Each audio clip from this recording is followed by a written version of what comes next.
What's going on YouTube? It's AyoRichie and I'm back with another video, and this one here I'm excited to bring to you because the game's been out a while now and we've spoken about key moves, we've spoken about what the best moves are, and you know, we've got familiar with the game systems, the mechanics, the heat, all of that, chip damage, things of that nature.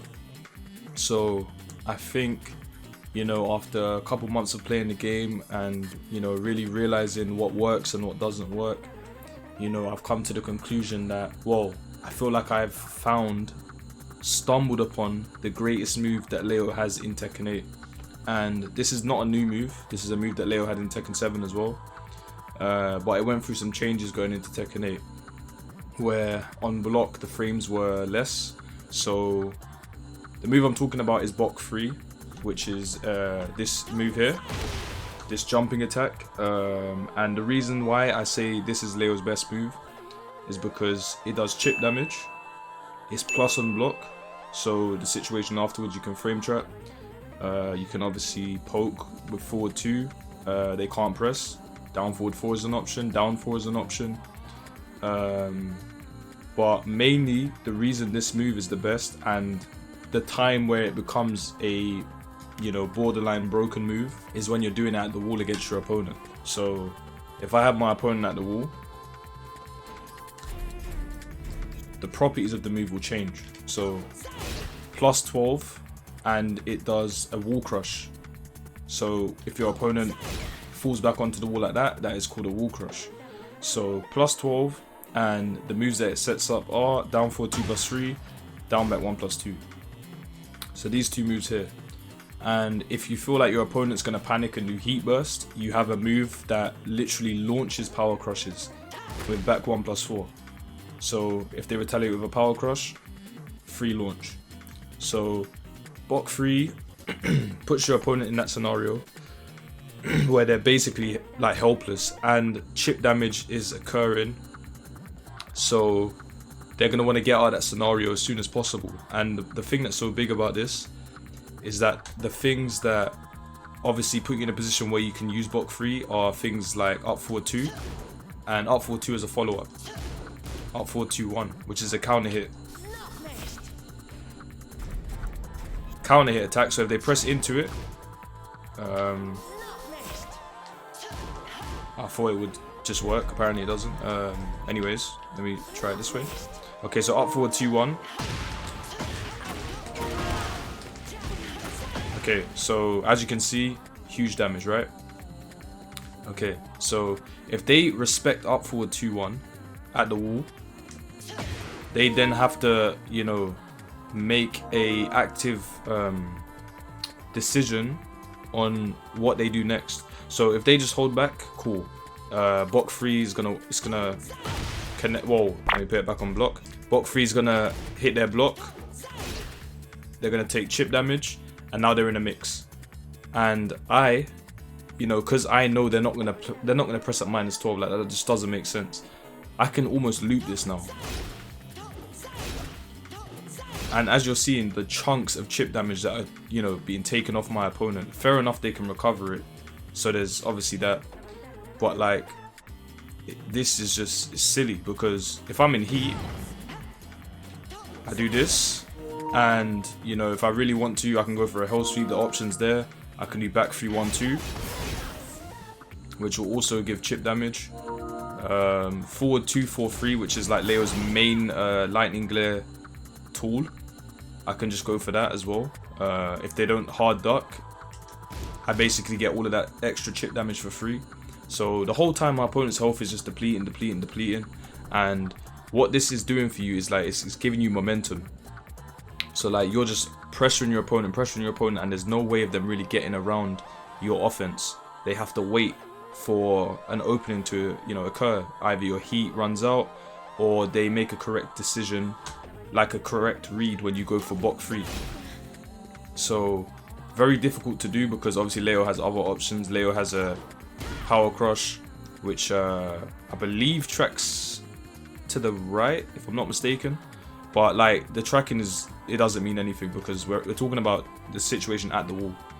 So yeah, it's not that important. If they press on the power crush, they get wall splat. Something to note as well, if they press into your power crush and you're not in heat and it heat engages, you might not get a wall splat, but they're changing that in the upcoming patch, so something good to look forward to. But yeah, so like Bok at the wall is insanely strong now.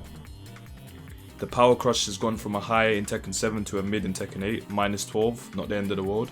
So like if they don't play their cards right, or like if they just try and mindlessly duck Bok free, potentially just get a wall splat.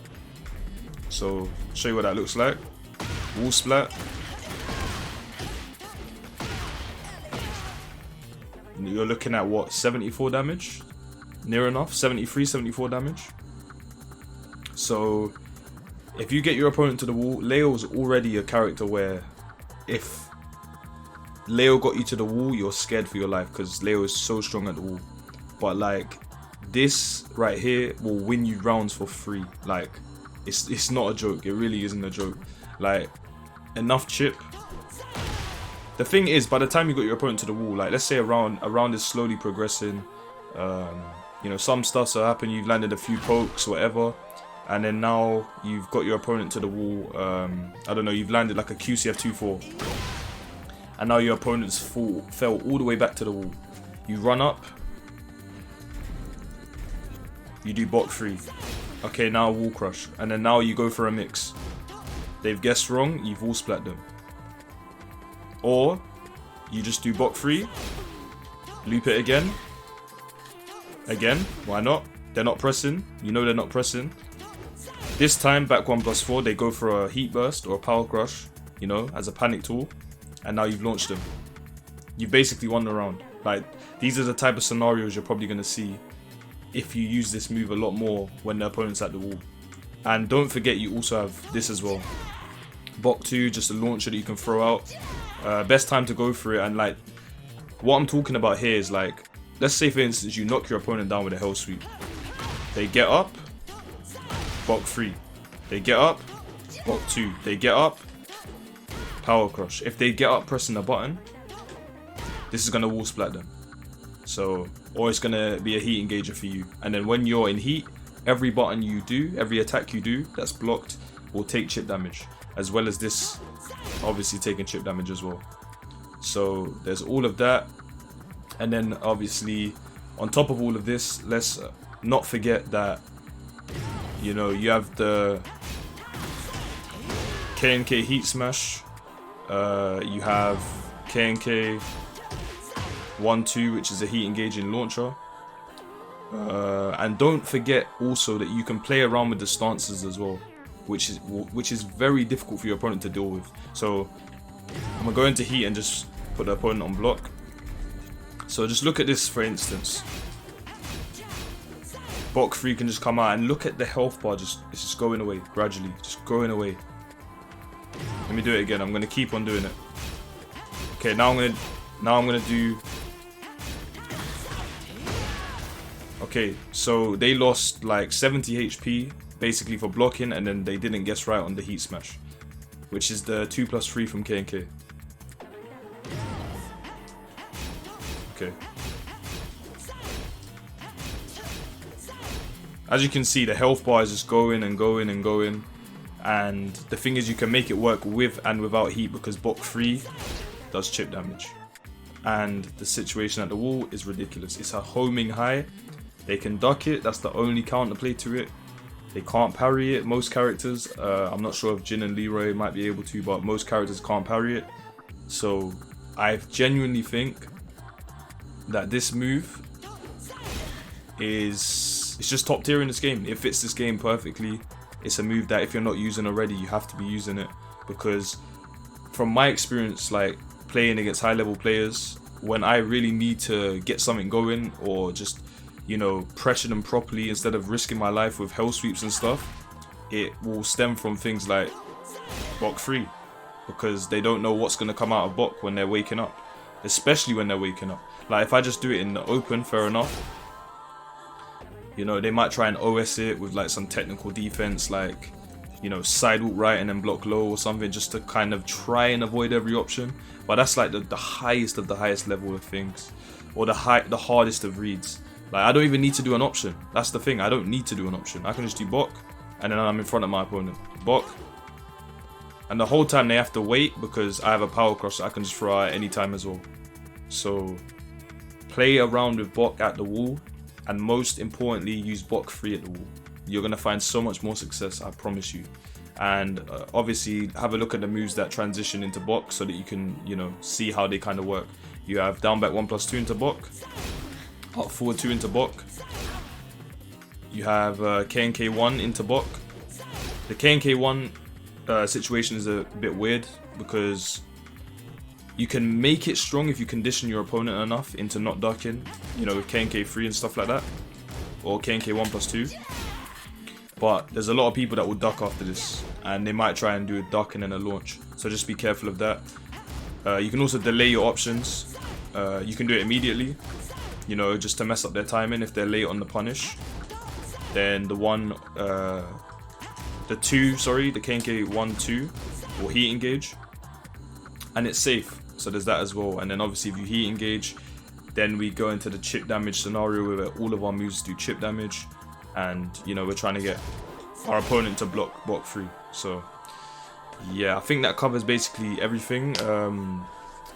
Obviously, just quickly on normal hit, this move guarantees a stomp for, like, let's see how much damage. So 30, 70, so 47 damage, just in general. So if they sidewalk to try and get away from the wall because they're so afraid of being at the wall, then guaranteed stomp. And if it hits at the wall,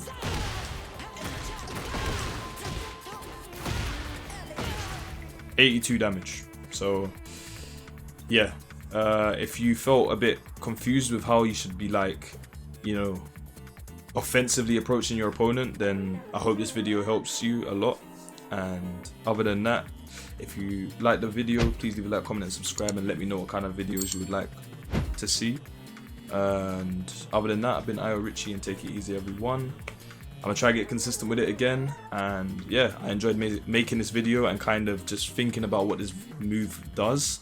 Let me know if you think this is Leo's best move, because I really feel that this is Leo's best move in Tekken 8. But yeah, take it easy everyone. Peace.